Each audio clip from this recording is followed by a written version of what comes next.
Welcome back to my channel. I'm your host, Steven. Today's episode is a real quick one about the clarinet embouchure and what it should look like and how to use it to improve your tone and how to identify it. It should be very easy, so I'm keeping it on the simple scale right here. 2 easy things, hopefully. But don't forget to give a thumbs up, like, subscribe, and share, and we'll get right to it. One of the first things I want to review is your mouthpiece. And at the end of this video, I'll have some links on mouthpiece ligatures and facings so you can understand this.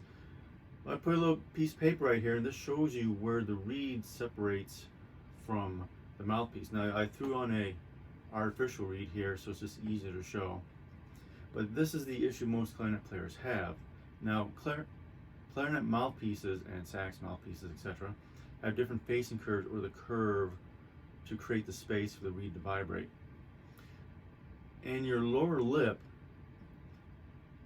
really helps in your tone, where you're placing the lower lip. Many players think they play a certain way, but when I've given private lessons in the past, it's like their perception of how they play and how they actually play is totally different.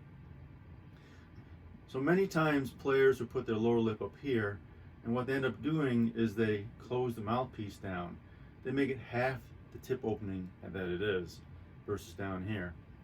And using this top part of these fingers on the top, this is the top teeth, and use my thumb as a lower teeth. What usually happens is they'll put their top teeth up here, and then they'll bring their lower teeth up and kind of clamp it up. And that affects tone a lot.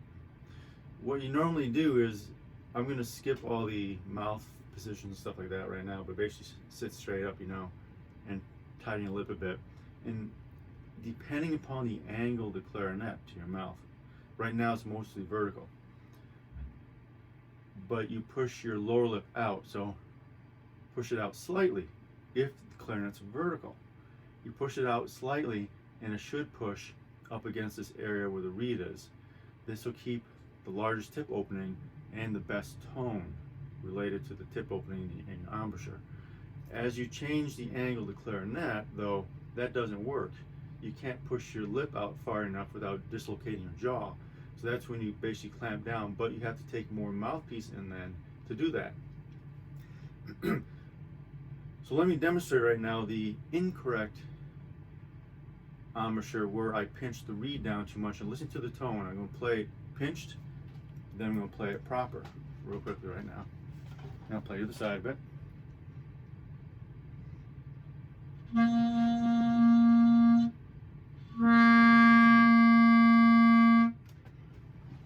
So one was strained and the other one wasn't, because the first one I pinched like this up, and the second one I pushed my lower lip out just slightly because I had the angle of the clarinet going down, so it's easy to do.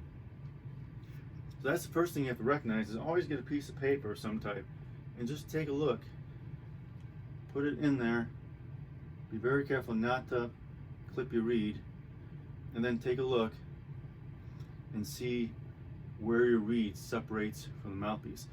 Now, I recommend using a brand new reed when you haven't even used yet or even wetted yet, because most of the times when people play and they play up a little bit, they end up warping the reed, and that stretches the fibers of the reed, and the reed, once you wet it again, will revert back to the warp. So just use a brand new reed, put it in here, take a look, and then you can use your used reed if you want. But this will give you a good idea.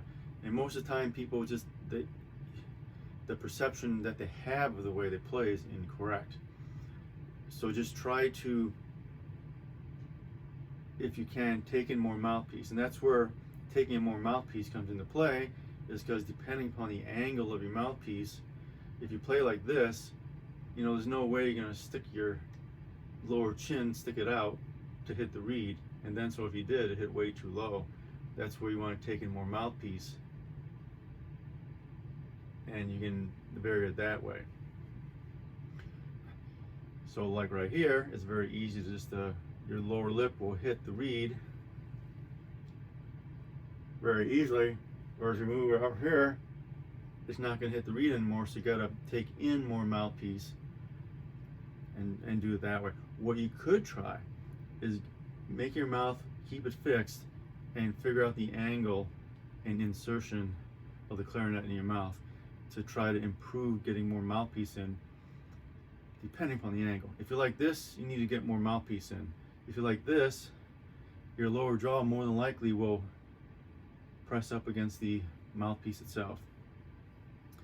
So that's something to play around with at home and think about. The other thing I want to add is when you do play, you know how you yawn? If you yawn, think of how your throat is. Oh. And how your throat is. Try to play like that. Next time you do long tones, basically whole note scales as an example, try to keep your throat open. And you'll find that's going to also help your tone. Anyways, that's two very quick things. Hopefully help you understand and improve your embouchure. I want to thank you for listening today. Any questions or comments, please post them down below. Don't forget to give a thumbs up, like, share, and subscribe. God love knowledge, God love life, God love the clarinet. We'll see you next time.